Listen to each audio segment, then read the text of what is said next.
Today is the 4th day of this June 1983 7-day retreat.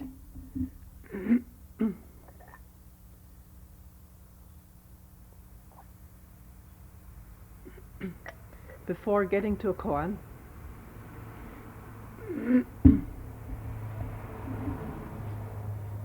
we'll take up a few questions which were brought up during meetings.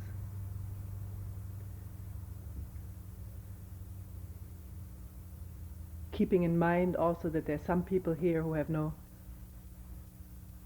chance to go to meetings because there are just so many people that can go to meetings in a retreat.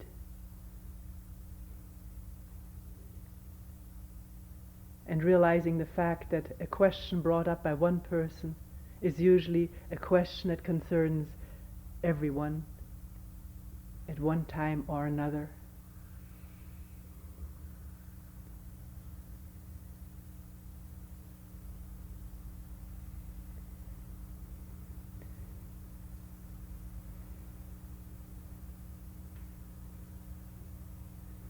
Taking a question that someone brought up, I hope that the person whose concern or question this was doesn't feel that an indiscretion is being committed. The identity of the person, of course, is not revealed.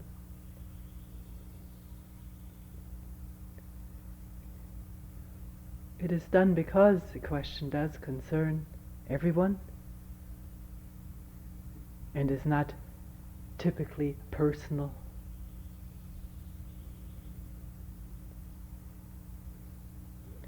Actually, in this connection, let me mention what happened in one retreat where I did talk about something as an example which someone had told me.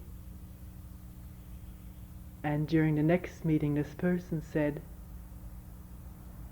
I was really shocked when what I had told you was mentioned in public, as it were.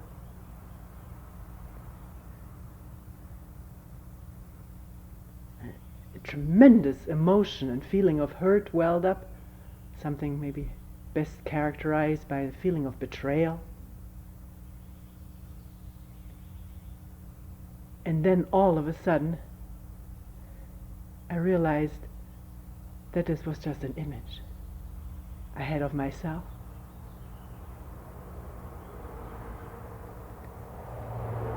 And he said, what a relief.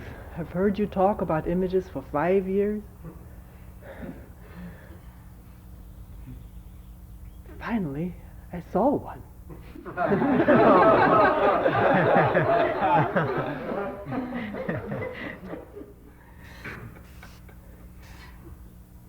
What a relief, kept saying. Of course, being conditioned in a certain way, I tried to apologize to him for having done this, tried to explain why this is being done. He says, why do you explain and apologize? He said, well, it's just an image.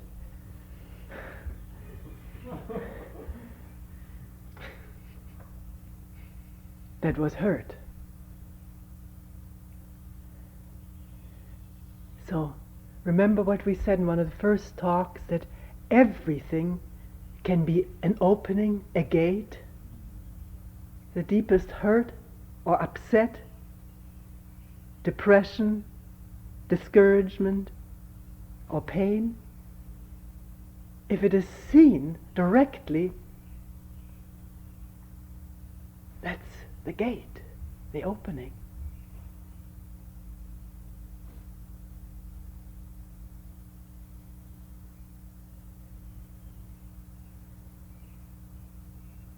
But the seeing has nothing to do with thinking about it. Then the whole process continues. Thinking about ourselves, how good we are, how bad we are. The two questions that came up, maybe a few more will occur to me.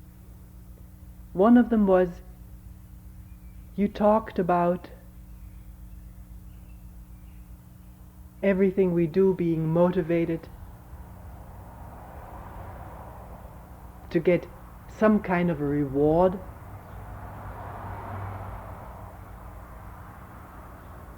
To gain the reward of comfort or pleasure? What about when I sit, my legs ache, and I get extra pillows? Isn't this just trying to get a reward? How do I decide where my action is motivated or it's not motivated selfishly?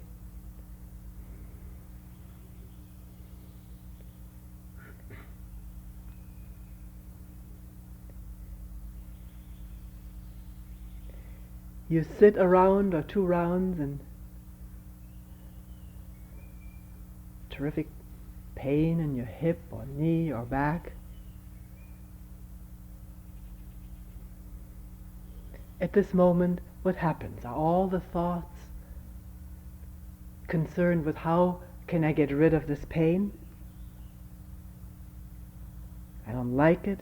It's unbearable. Somehow or other I must find a way of getting rid of it, and this is how the rest of the round is spent. Then there's separation. It's not good or bad, but it's separation. The thinking about relief is the separation from the pain which is there, which is acute and actual.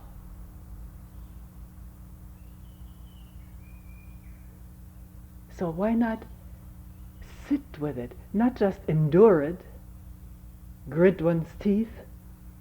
That also is an escape. As a child, I was told when going to the dentist, dig your fingernail, the fingernail of your 3rd and 2nd finger, into your thumb. And then you won't feel the pain. I sometimes had bloody thumbs.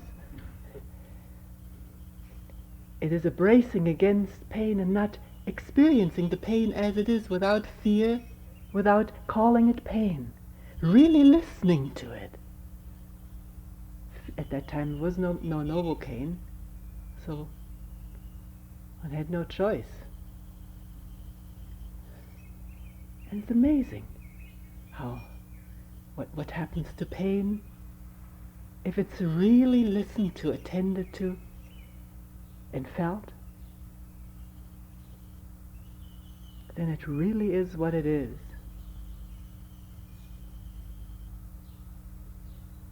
And a lot of tension and fear, which is also pain, drops away. It becomes something very pure, not in a moral sense.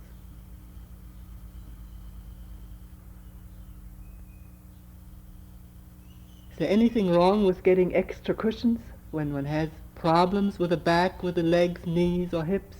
Of course it's not. Try it out. Get another one and see what happens.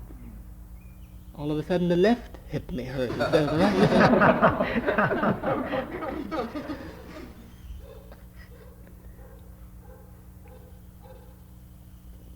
One may sit higher and higher until one realizes there's an end to cushions. Literally, we're running out of them most of the time. One can try it and do it and then forget about it.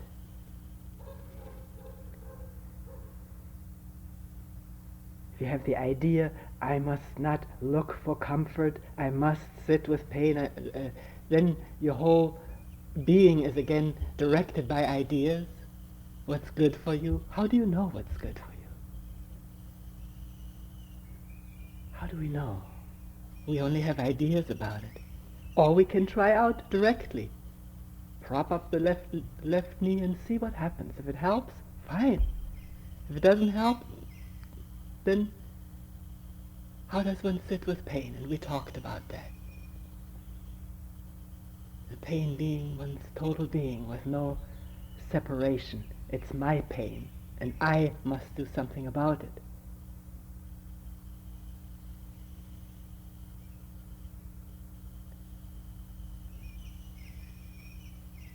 So to find a good posture which causes the least amount of strain and tension.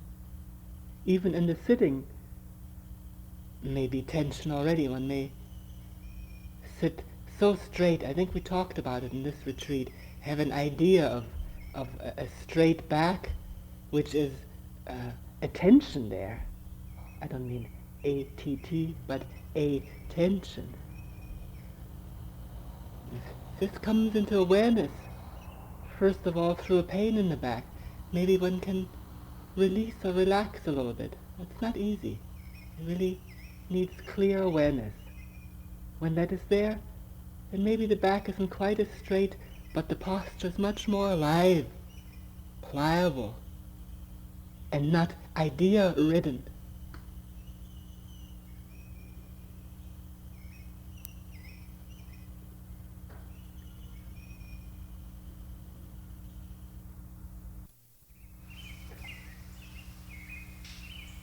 As you know, there are chairs. It's quite all right to take a chair for a change, for an alternation. It doesn't matter. What matters is attending, inquiring, listening, questioning, with a mind that is not torn apart. We'll talk about that in a little while.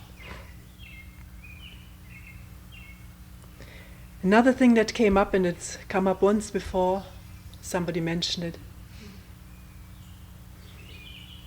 A while ago.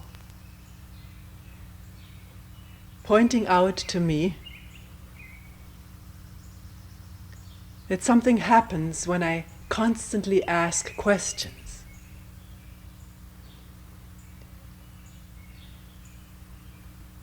Is it possible to do such and such? Or is it possible for the mind to slow down or quiet down? Such questions I asked all the time. And someone said, this is not helpful. Because the moment you ask a question, I immediately say no. Or yes. Mostly no. It's not possible.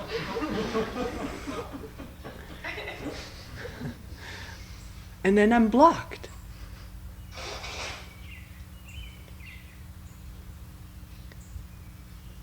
We're so conditioned to hearing questions, to feeling that a question has to be immediately answered with yes or no.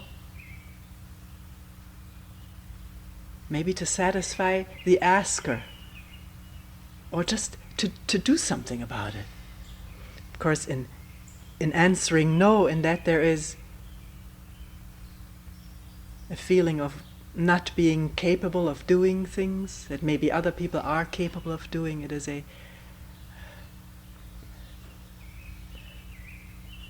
real deep feeling of inadequacy about oneself, insufficiency. And one has blocked off the whole affair. And the point of the question has gotten lost. Because the reason that I do ask questions rather than pronounce statements is so that people don't just take something over as being so, but look for themselves whether it is so or not, whether it is possible or not.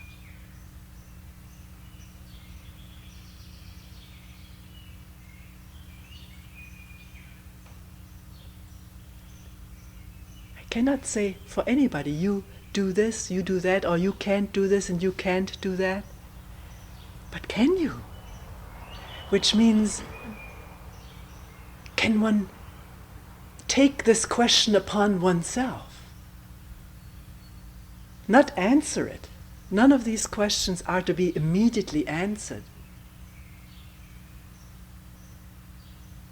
but to be listened to with a mind that does not know the answer, and therefore is not limited by an answer or by a statement that this is so. Then immediately the teacher becomes an authority, says things, and since most of us are very happy and eager to follow authority so we don't have to look and think for ourselves. We do that. We follow.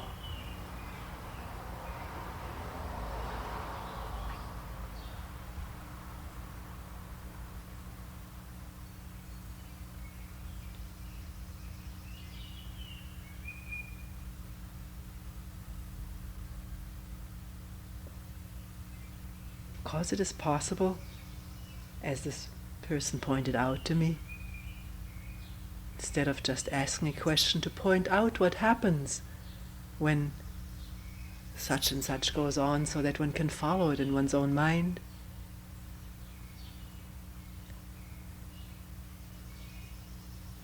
Well, this is done.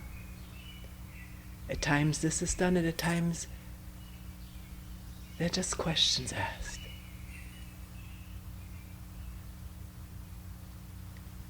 Does one pick them up because they seem to hit one, maybe at a very deep level, and one doesn't know.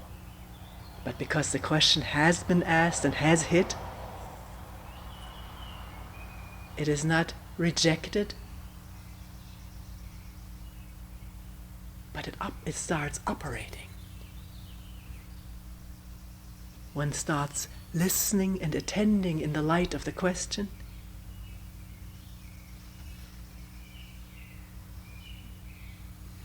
Maybe something does come to awareness with which would not have, without the question having been posed, or with just a statement having been made.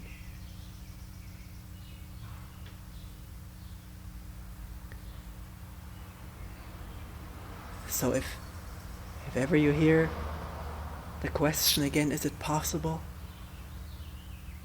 Watch whether immediately there comes a response, no, this is not possible. Not for me, at least. Maybe for the others.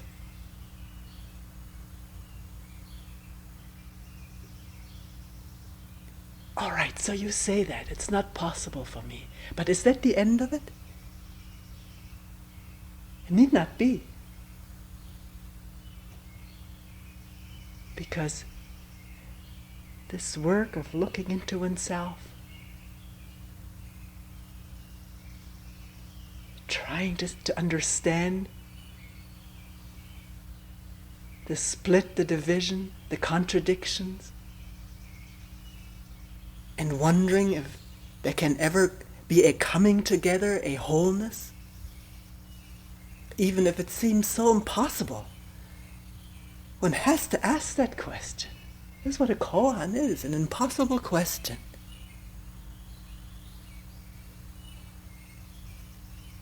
And this work here is not concerned with what is possible, but what seems utterly impossible to do.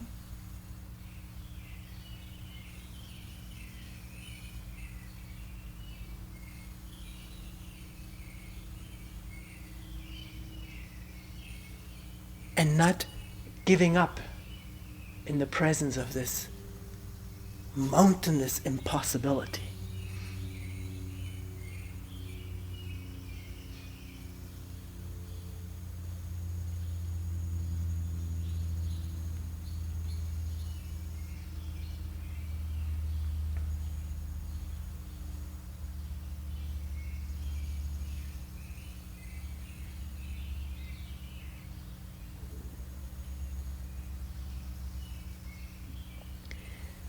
One person mentioned the thoughts are being watched as they come up, this thought, this sensation, and so forth. But in trying to really get hold of this me, it seems I can't find it. What is the me? Talk about it all the time. There's this thought and that thought. But what in all this is the me? Please, I may not be repeating the person's question properly or verbatim, but that's not the point. We're trying to make a general inquiry out of this. which is relevant for all of us. What is the me? As I start looking for it, arduously or not arduously, maybe with ease and openness, I can't find it.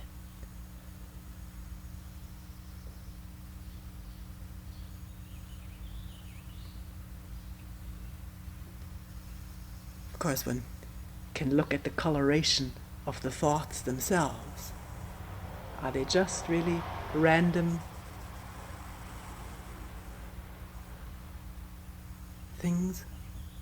Random thoughts with no theme, no direction, no motive? It's hard to believe, but it's to be seen.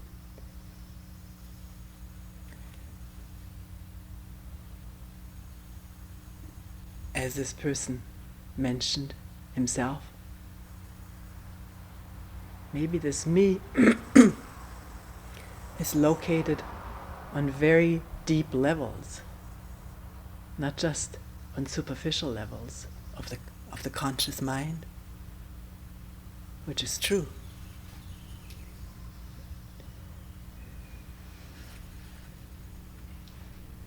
Our motives lie hidden and buried in what is called the unconscious mind, which really means a mind that is not being attended to for some reason or other, usually because of fear. Fear has capsuled off past incidents and experiences and pains so that one will not come in touch with them and be flooded by anxiety. At one time in one's life, the pain was too much. Fear was too much, and the brain has this ability of capsuling off, isolating, keeping certain areas out of communication, out of touch. And yet, things do bubble up even from these barricaded off areas. And if there is a keen interest in knowing oneself completely, including all the deeply buried unconscious motives, one will pay attention to such hints that come up and not be deterred by the anxiety and fear of touching what lies deep and frightening. But face it, as it does come up, first and very fleeting hints.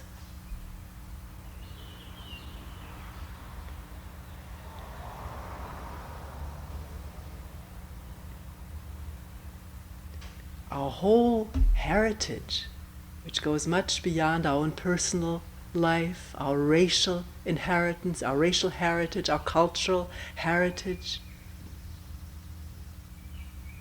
is what motivates our behavior. And we don't see it, we take it for granted.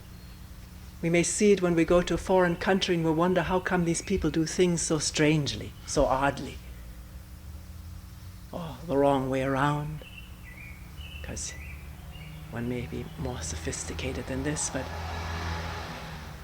yet there is a deep-seated feeling that my way is the correct way. And it's conditioning. It is relative and arbitrary, according to where we were born and what social class, family, race, religious creed, etc. we were brought up. And it's a marvelous thing for this to be aired out and lose its absoluteness, maybe be dropped entirely in the seeing. If it is divisive, antagonistic, or giving the feeling of superiority and inferiority.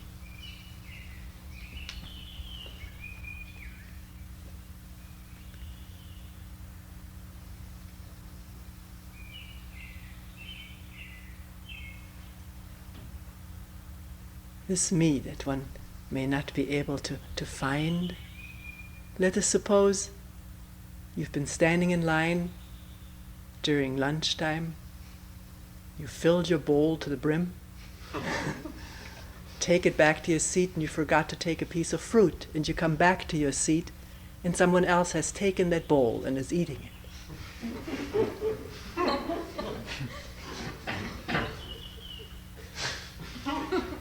Never stood in the line, came right straight to this bowl.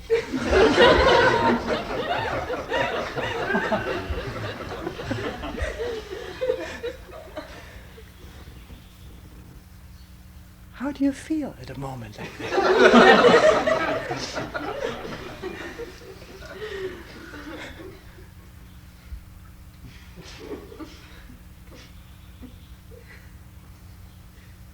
Would you just laugh and smile benevolently?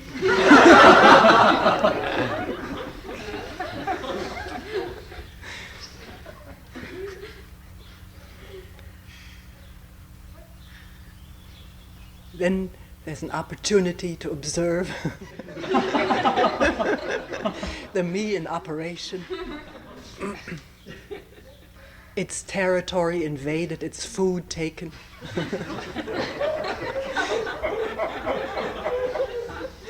Even though there are more huge crocs. But the idea of it, one thinks, the idea of it, of this person.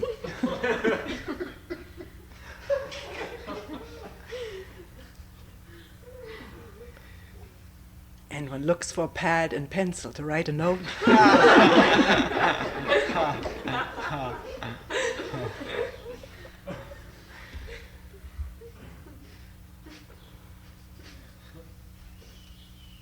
This too is ancient conditioning.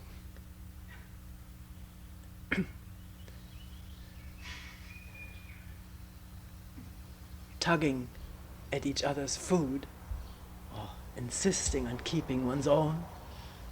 It includes this territorialism, which has recently been shown so well in animal movies, where the camera is sort of hidden behind the trees.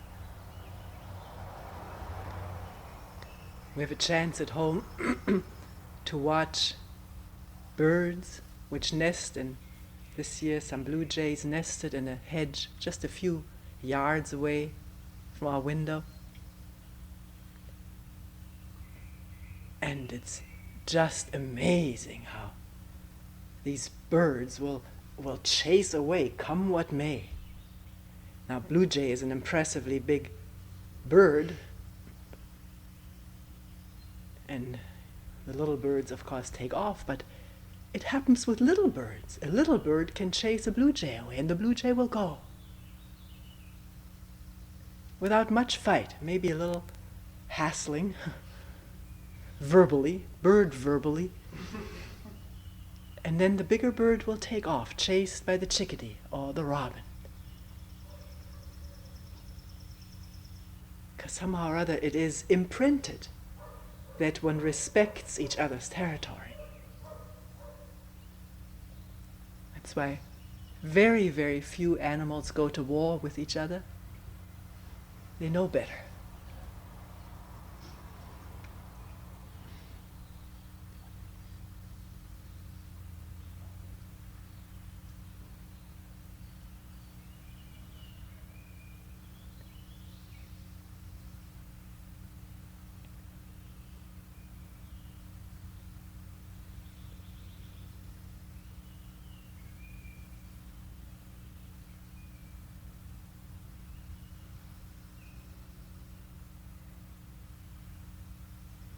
Yeah, we're identified with our space in which we live, and that's me. It is. You can test it by somebody invading it, somebody taking a cushion away from your pile. It's mine. It isn't yours. It says GVZC on it. But right now it was mine. One doesn't think that far. It's this deep conditioning of mine.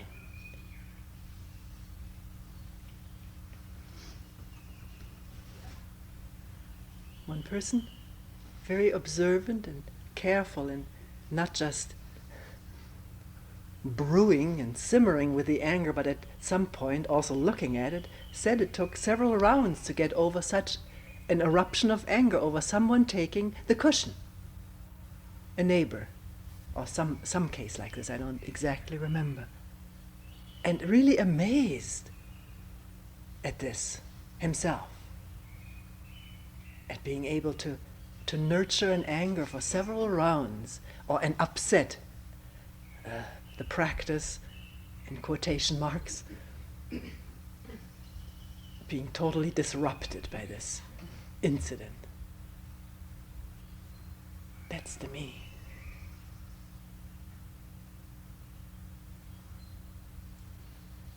And then maybe, if one comes to a little bit and the anger is noticed, it's already noticed before, but it's so all-involving and maybe it's so satisfying. There's something satisfying about being angry.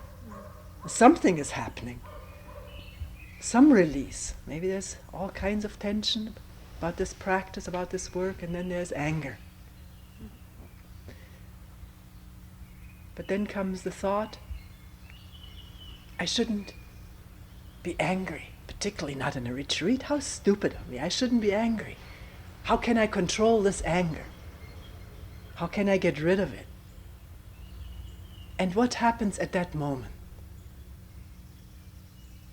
Before that moment happened, there was just anger with all the physical symptoms and manifestations that it brings. You can attend to it yourself.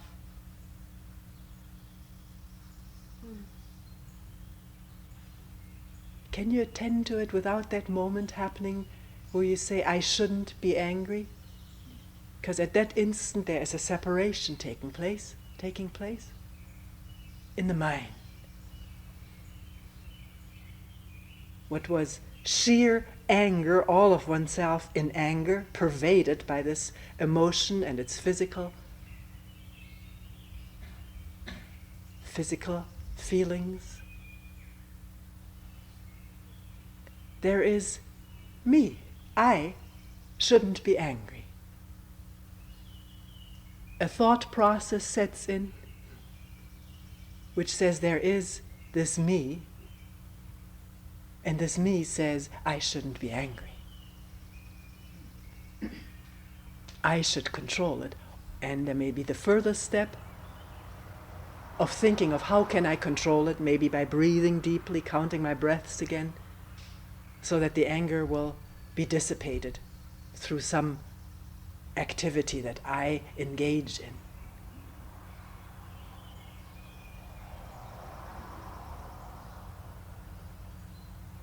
And this separation is in effect almost all of the time. This idea, and this, which one may say is not just an idea, it's a reality. It's such a strong feeling that there is an I, which can control who or what.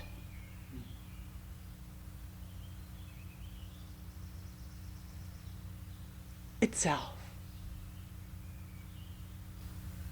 But that's absurd.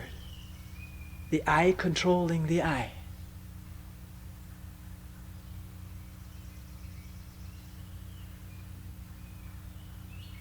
The I is that anger, or having a cushion taken away from it. That anger is me. And then, a little bit later, I shouldn't be angry. And a feeling that there is an entity that can swing the whip and does swing the whip, judges, condemns, controls, to become a better I. But it's all the same process of I, of me, mine, my betterment, my improvement, which is my satisfaction or fulfillment.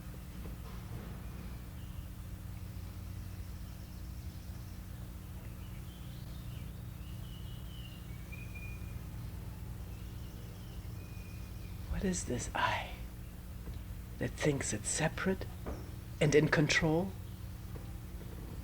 and in power? And it can arouse great energy, can go through all kinds of disciplines, methods,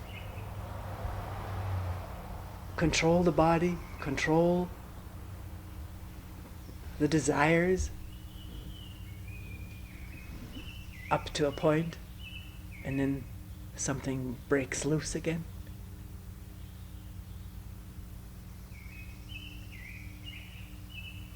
This is how we're raised, by our parents, by our schools, by our priests and ministers, religious teachers, to control ourselves. Never questioning who is the self and who is the controller. Are they two? And never questioning the effect, the consequences of this split, which is the sorrow of humankind.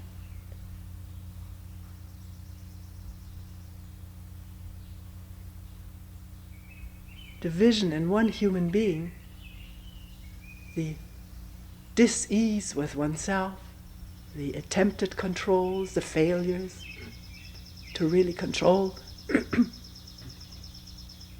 and therefore trying to control others, is the dissension in the world.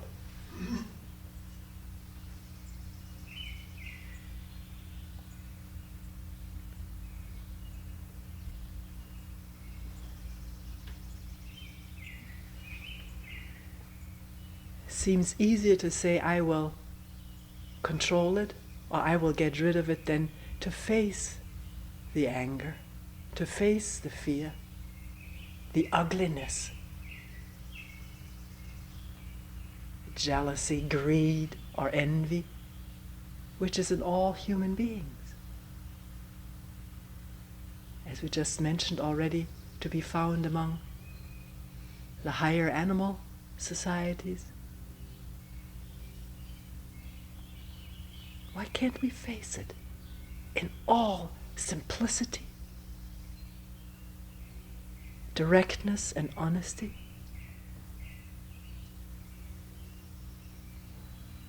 Maybe it is because we have imbibed with our baby milk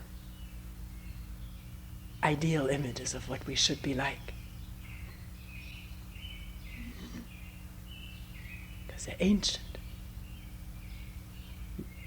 albeit culturally conditioned. Each culture has a little bit of different image of the ideal person, but there are images of what the ideal person should be like, the mature person, the child, the adolescent. And these ideal images prevent us, scare us from looking at what we actually are in the raw.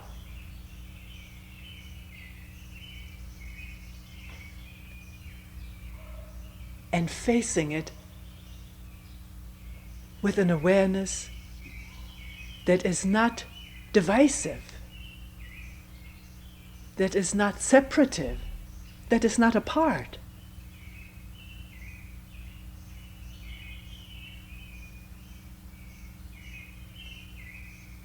And therefore has no hatred.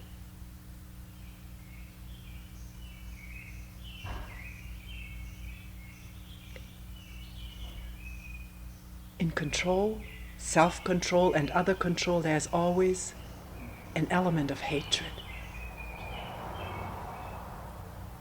I hate myself. Oh, so many people reported such painful, deep-seated self-hatred, which cannot but spill over into hatred of others. Because if there's hatred of oneself, there's hatred of others. Because what one cannot face in oneself, one certainly cannot stomach in another person. And there it is much easier seen. and much easier attacked.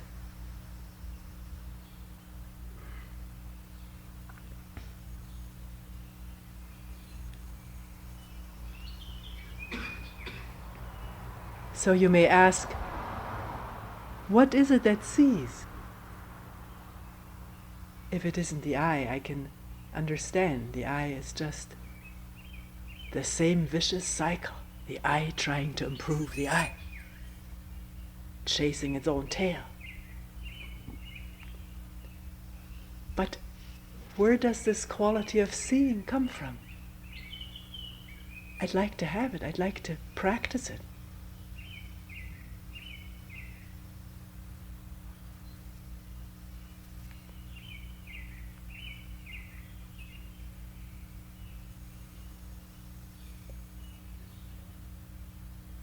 What can bring it about? What can cause it?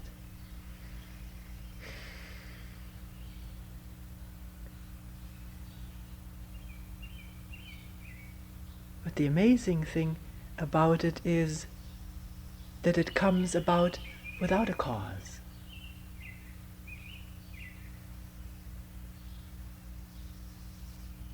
It has no cause. We may attribute a false cause to it. But if we look very carefully, it has no cause. It's either there or it's not there. And it is not there when the I is in the seat, in command, in control.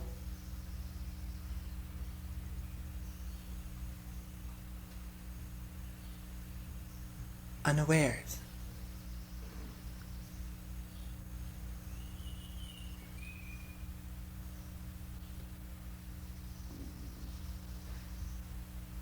So, again, are we faced with an impossible situation?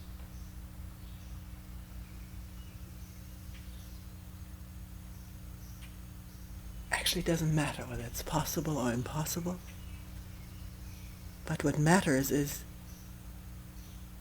that one questions into all of this. That there be a quality of attending or listening or looking or asking, questioning, in which one does not know.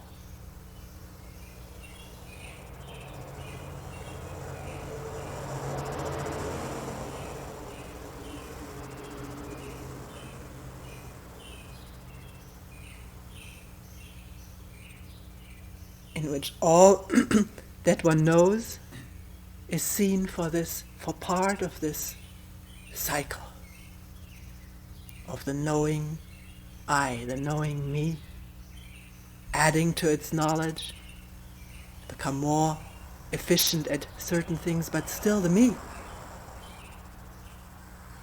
becoming more proud of its added knowledge or more dejected because it can't remember its knowledge, what it learned. It's the same cycle.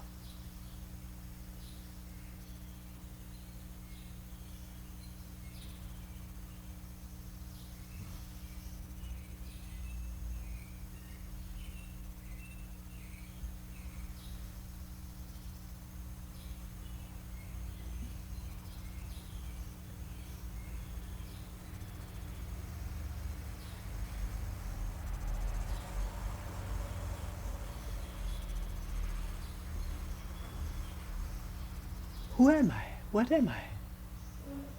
What is it? Right here? Or what is me?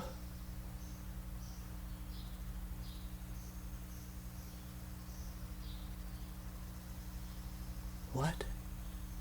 Or just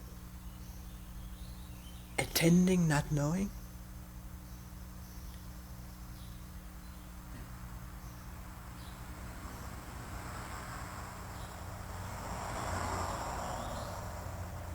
Not immediately labeling what comes up into awareness? If there's an immediate labeling, then there is a knower. Then the knower is at work, which is a form of the me,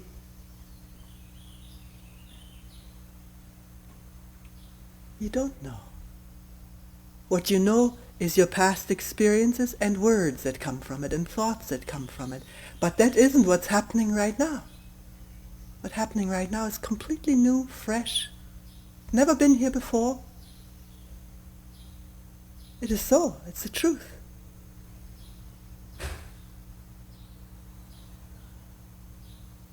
So what is it?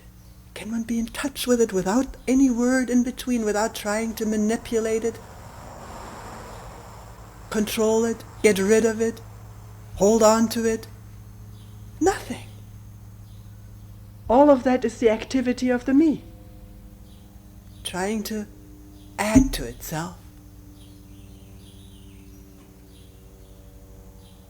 And in that adding to division, inwardly and outwardly, if you see that, maybe you can question without knowing, because you realize what is happening every time the me, the I, is in there. Trying to re-establish, reassert itself, re-defend itself.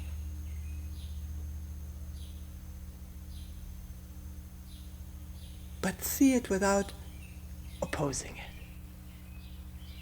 And there's no I. Then there's just what happened.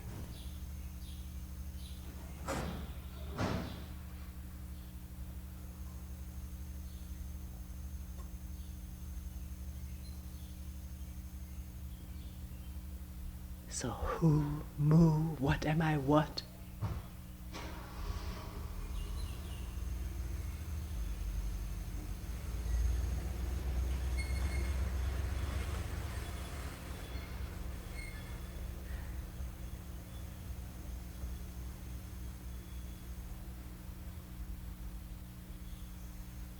Can it happen in darkness, blindness?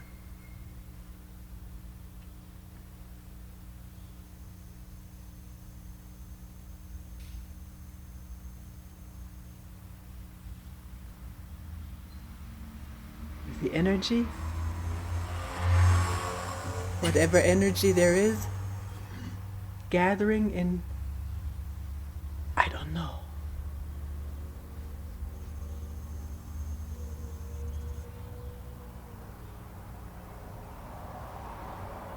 Not according to any ideal, anyone to be imitated. That's part of the old stuff. You don't know.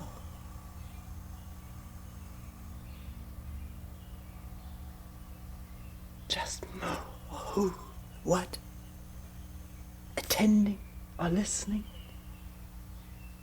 with no one there. Doesn't mean this disappears. Some people have this idea. I'm still here. I don't know what's meant by that. Maybe the feeling of me, I, which one has so strongly associated with this body that one thinks if the body's here, the me is there. But the body can function, eat, sleep, urinate, walk, sit in great simplicity and poverty, if you want to call it that. Not trying to establish or assert an existence of an idea or image. It's entirely possible. Maybe not for long stretches of time. And then this conditioning wells up again. But it can be seen in an awareness that has no cause.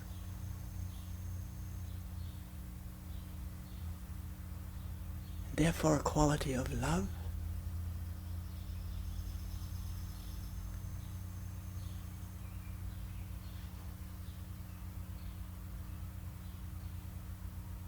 which is the total absence of all hate,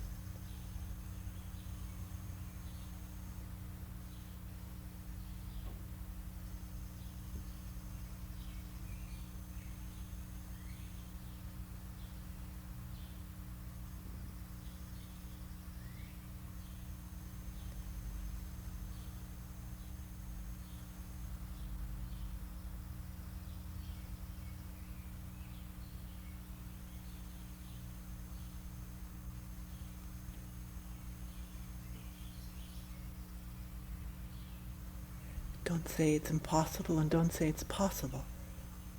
But who or moo? Or just attending, listening with great care.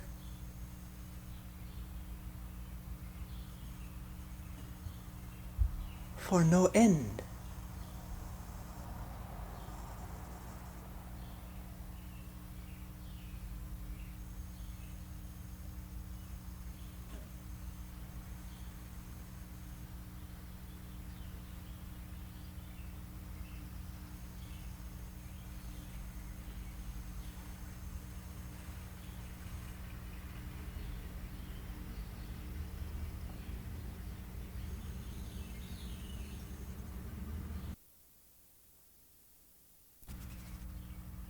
We'll end here for today.